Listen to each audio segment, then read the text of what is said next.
Hello everyone, I'm Dr. Beatrice Hippolyte and this is your world.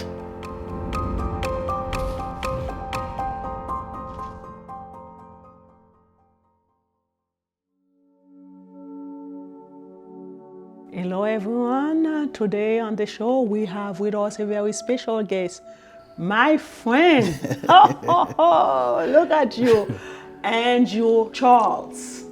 Yes. When was the last time I've seen you? I think it was a long time, over a decade ago. Yes. Yes. You know, since grad school, not grad school, Since undergrad. Yes. So we did the bachelor program together. That was social work, right? Yes. At your college. At your college. Yes. We were a very wonderful crew at that time. Yeah. And I miss some of you guys. So, but I'm still in contact with few. You remember Pierre? Yes, I remember him. So, how are you doing? You look great, man. Thank you. You're not leaving here without giving me the recipe. Because I want to look that sharp. I want to look that sharp I think too. what happens is you need to have a lot of rest. Make sure you're taking your vitamins and ensure you have vitamin D during the winter period. And, okay. Very important. Self-care.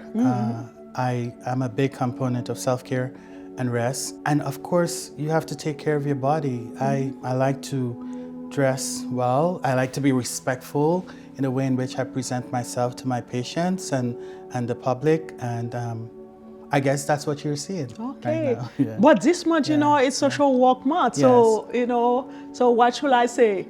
Happy Social Work Month to all the social workers out there. Absolutely. Happy Social Work Month to all social workers here in the United States, and particularly those who graduated from your college, and I think from the school that you also graduated for, which is MSW. Adelphi University and Stony Brook University. I'm going to call all the universities that we're affiliated with. Stony Brook University, New York University, Columbia University, all those schools that produce good quality social workers. I want to just say at this time that we respect, honor you, and this is your month. This is our month. Yeah. Happy Social Work And Month. a big shout out to all our great professors. Yes, our professors. Yes. Man. Moldovan. So, Dr. Moldovan, Yeah. Dr. Rogers, Dr. Latney. Yes. So those are the names that I can remember. Yes. Those three have really made a great impact. Yes. In my life. So happy Social Work Month to all the social workers out there. I want to say just a little bit about Dr. Rogers, because she was Dr. Moldovan and Dr. Rogers, because both of them were advisors to the social work club when I was the president of the social work club. Yeah, you were. Yes. With along with Jamie. Yes. So Dr. Moldovan is a phenomenal professor. He cares a lot about students, and very much so. He comes to social work with an advocacy background, and he is about equality and pushing I'm not going to say pushing the agenda, but he wants to make sure that students know that in social work there are certain things that you must do, right, for equality. Dr. Rogers, on the other hand, I think she's a little bit more holistic, and she's actually the founder director for the MSW program at your college. The time that we attended, there was no master level at that time. That's why we went separate ways. Indeed. To do grad school. Yes, but at that time, we were advocating for an MSW program at your college. I was part of that committee. That were advocating for MSW program at York. Okay, then a big shout out to you too. You made it happen. You contributed to make it happen. A little bit. I think I contributed a little bit to the process, but it was more so Dr. Rogers and other students who carried it on. So just want to say a big shout out to Dr. Rogers for all that she's been doing for the students at your college and all the other schools that she's affiliated with. I keep that school very close to my heart. I just love your college. I came to the United States in 2006, and my goal was to go to your college. Oh, Two really? schools actually. Okay. It would have been your school, Fordham University, or your college. Those were the two schools that I wanted No, I to did go not to. attend Fordham. I Sorry, attended Adelphi University. not your school. I think Jamie Jamie went to Fordham. Fordham. So it would have been either of those schools. While I was in Guyana, I was thinking about which school I want to go to in New York, and those were the two schools that I was interested in. So, Okay, talking about which school that you wanted to go, so what you want the viewers to know about you besides attending your college? So I'm a depth-oriented psychotherapist. I have a psychotherapy practice located in Midtown Manhattan. I work from a depth-oriented place, utilizing Carl Jung as my base and utilizing him for relational work and for depth psychological work in terms of looking at the unconscious and how it shows up in the individual and using the elements from the unconscious for healing.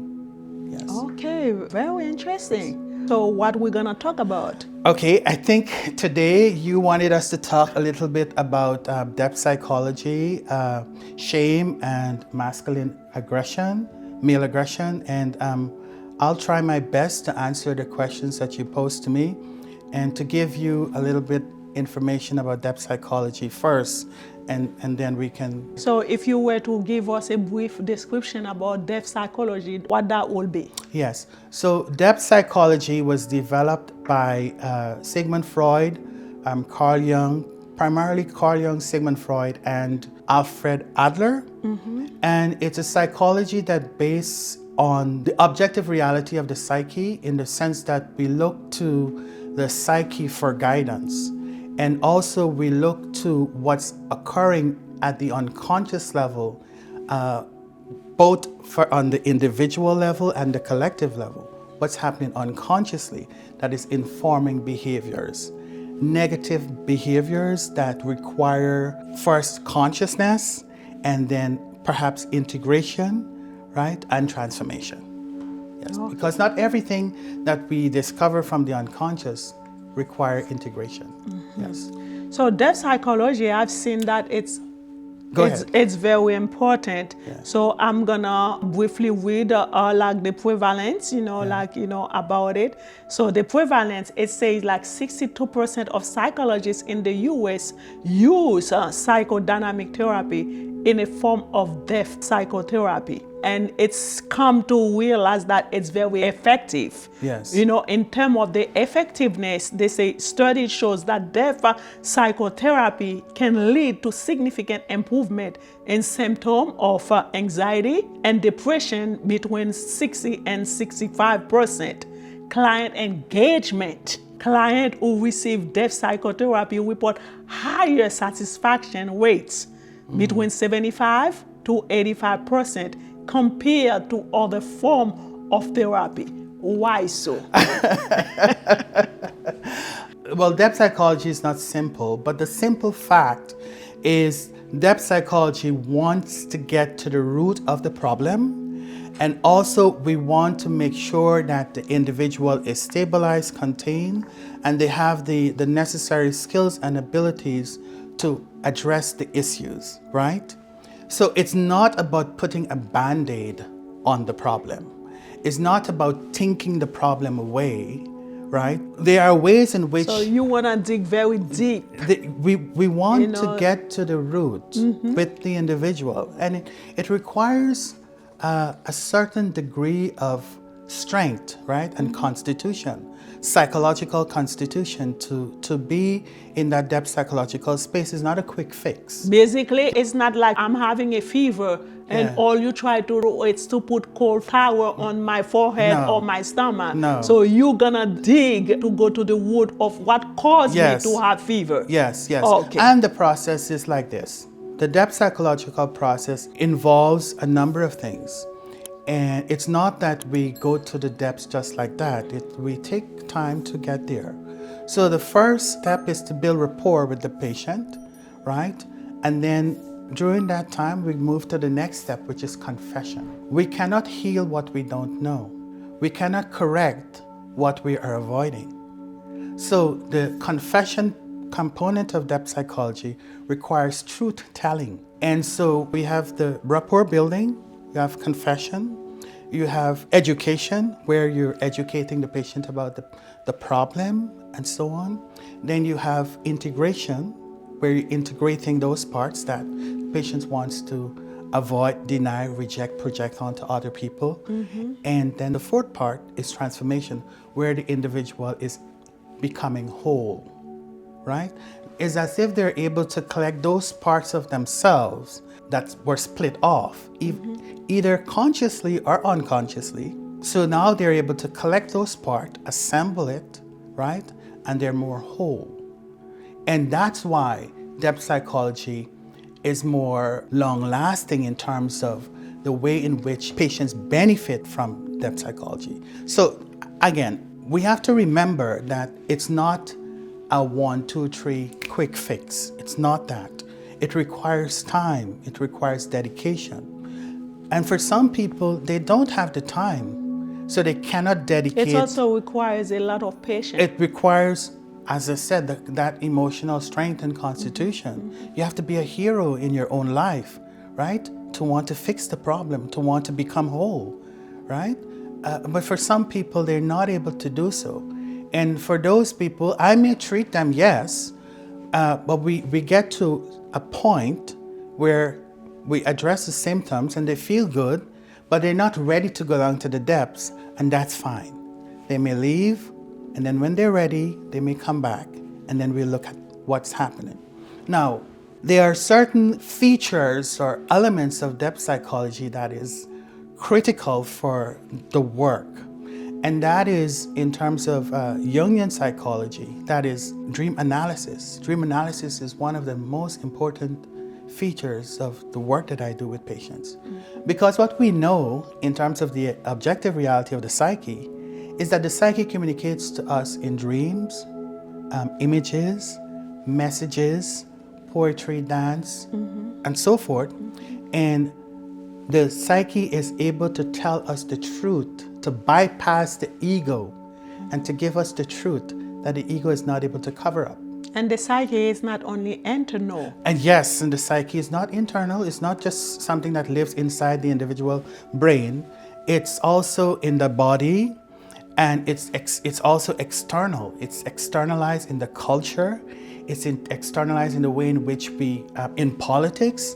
It's externalized in the way in which we fight war. It's externalized in our economy. The psyche is everywhere. And the most important thing that I want to talk about the psyche here is that the psyche has this ability to course correct and to bring about equilibrium and balance. So when the individual goes all the way to the left in terms of pathology, psyche is trying to bring the individual back to balance. Now, if it is that the individual cannot come back to balance, then that individual will die. Okay? In a way, it's as if psyche is saying, you have to course correct. Psyche is a living entity, and it wants to live. It wants us to be able to live a life of plenty, a life of balance, a life of wholeness. And it's okay, life and culture and all of these things can take us in various different places. However, the aim of psyche is to bring us into balance. Oh, okay. Okay, so that was a lot. No, that's very good information. Yeah. And I like the fact that you were able to elaborate on the different shape or form that psyche can take, because for many people, when they hear the word psychic, they only see the internal. Yeah. But I like the way that you address the outside aspect or component of it. Yeah. So let me go to shame. Yes. Shame affects approximately 70 to 80% of general population, with a higher rate among individuals with mental health condition. Yes. Shame is linked to increased symptoms of depression between 40 to 50%, anxiety between 30 to 40%, and substance abuse between 20 to 30%. Yes. Treatment and outcome. Shame-focused therapy can lead to a significant reduction in shame, 40 to 50%, and improvement in self-esteem between 30 to 40%. Those are all accurate statistics. Jung tells us a little bit about shame, and for him, shame has this demonic quality because toxic shame has this demonic quality because it cuts us off from the generative principle. It cuts us off from life. So you just talk about depression, you talk about alcoholism, you talk about all these other mental health conditions that a person who would have been exposed to a shame-filled space may be struggling with.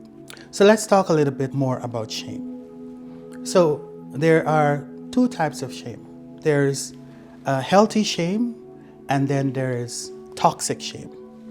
Healthy shame is there to help us understand that we are limited as human beings in this world. We are limited, and that we must operate within our limitation. Understand, accept, and know that we must operate within our limitation because we are not all powerful, right? Ultimate power belongs to the archetypal realm. It's not a human thing, okay? So in that sense, that's what healthy shame helps us to do. Toxic shame, on the other hand, tells us that we are not limited. To some degree, tells us that we're not limited, that we are big, all-encompassing, and that we control everything. That's one strand of toxic shame. And then on the other hand, there are two ends of it. On the extreme right, we're big, we're grandiose. On the extreme left, we are weak, we're impotent, and we deserve to die. That's what toxic shame does. It robs us of the ability to grow and to become whole. And it manifests in many different ways. So for example, in terms of toxic shame, there is a... And for those whose anxiety, depression, and stress may get escalated, so that comes from the toxic shame. Shame. Yes. Okay. Absolutely. As I said, there are two poles. On one hand, you're weak. You feel as though you're defective and you're not good, right? And then on the other hand, instead of identifying with your limitations, you're not weak.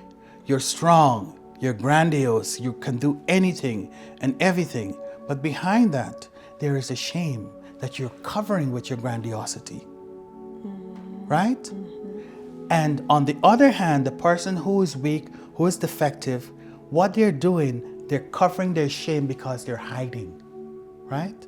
And so for someone who may be depressed, we may find that the depression is rooted in shame. Shame that may come from an inherited shame that came from the family, right? Or a shame that was learned, that was taught to the individual. So for example, what we know in terms of healthy shame is offered to us in a conducive environment, in a prepared environment. This means that the child knows that, okay, he or she is playing with their feces, right? But the child doesn't know what feces is, right? And mother or caregiver spanks the child, shames the child, ridicules the child, and like to tell him that, okay, this is not what you're supposed to do. You cannot express yourself in this particular way. Rather than helping them to understand that, okay, we understand that you're within this age range, and this is what you're trying to do now. You're trying to express yourself, but we want you to do it in a way that you don't make a whole mess, right? So you have two opposite things occurring here. One is the individual being shamed by the caregiver, right? And the other one where the individual is being told okay, there's another way for you to express yourself. You can express yourself here, yes, but there's another way for you to do it whereby it's not so dangerous to you or dangerous to the environment. Can I also use that example when a man tell a woman, you ain't good, no man won't want you. Yes. So I'm the only one who can put up with you. Yes. And so some women sometimes say the same thing to men too. Yes. So can we use that as an example as well? Yes, that's a good example. It's as if he's shaming her to say that she's of no value. She's not good, right? And she's only good because he has the ability to acknowledge her. It's as if her goodness is predicated on his wanting her, right? Well, I would be concerned to know a little bit about him and his psychology. Why is it that he's behaving in that particular way, and where shame lies in his life? But that's on the psychology point of view. Yes. But for me, as just a regular woman in Yes. that person's life, Yes. and I may not have the intellectual that you have Yes. to question Yeah. where that behavior comes from. Yes, I'm yes. just a regular person into his life, and this is what I've been hearing every day. Yes, and including the fact that maybe this individual was shamed earlier in life as well, and they thought that they were not good enough as well, right? That they were not valuable. And this is the only way they can become valuable is because someone else, this man, is saying, okay, I value you, but then at the same time, you're only valuable when I say you're valuable. So in a way, in order for a man to treat a woman like that, or a woman to treat a man like that, you must have a problem. Yes, You know, yes, that's on what your I'm saying. own. You Okay. have a problem. There is an issue there. Okay. Right? Maybe in this discussion, I'll talk a little bit about what could be at play there. As I was saying, there are these two poles, right? And so perhaps this person who is operating from that space of saying, you're only valuable because I'm giving you value, is grandiose, and he's covering his own shame by doing that, right? And for her, in this example, she may have been at the other end of the pole, socialized in such a way where she feels as though she's not valuable. I don't really know the statistics on this, but you find that a lot of times people who have shame-based streaks or shame-based history tend to collide with each other, tend to marry each other, right? Like someone who is at this extreme end may only want someone who is so weak, so not good, that they can find value in themselves by being with that person. Someone Right. that he feels who is beneath him. Yes, who is beneath him. Yes. I think I said this earlier, that underneath narcissism is shame. Below narcissism is shame. Because the narcissist, in many ways, is a very weak, psychologically and emotionally weak individual, right? Whereby they may have been brought up in a shame-filled environment, or on the other hand, they may have been brought up in a way whereby they have not acknowledged shame at all. And it doesn't matter of the social orientation, No, financial class, situation, no, religion, or class, it doesn't matter. It doesn't matter. As I said, what Carl Jung said to us is that shame has a demonic quality to it. And because it's a demonic quality, it cuts across strata. It's not confined to one class of people or one race or ethnicity, right? It goes across. Yes. Let's look at the masculine aggression now.